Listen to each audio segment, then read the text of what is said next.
like whenever like these two kind of like conditions are valid or relevant. So one is called optimal substructure. So optimal substructure just means like an optimal solution to a problem will contain optimal solution to subproblems.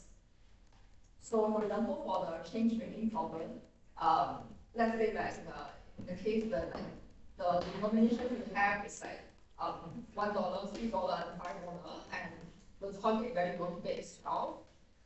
Then you realize, let's say if you fix $3 to be taken, and like you just decide that you will have to take at least $3, to solve the remaining problem, basically you just want to figure out like how to ultimately make $9.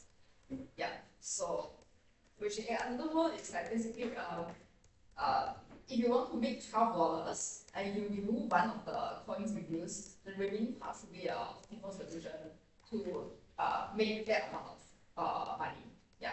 So this is what we mean by optimal substructure.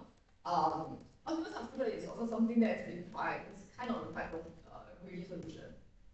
Yeah. You'll see that it is true for a lot of problems. Like for example, for shortest path problems, it is also an optimal substructure because you see like if you want to travel to say like a node X, like actually okay sorry like maybe like you want to travel from node 1 to node N, and like the second last node you could look at is like maybe X. As in like you go from 1 all the way to X, then you go from X to N. Then like for that route to be optimal, you need to make sure like the route from 1 to X is also 1.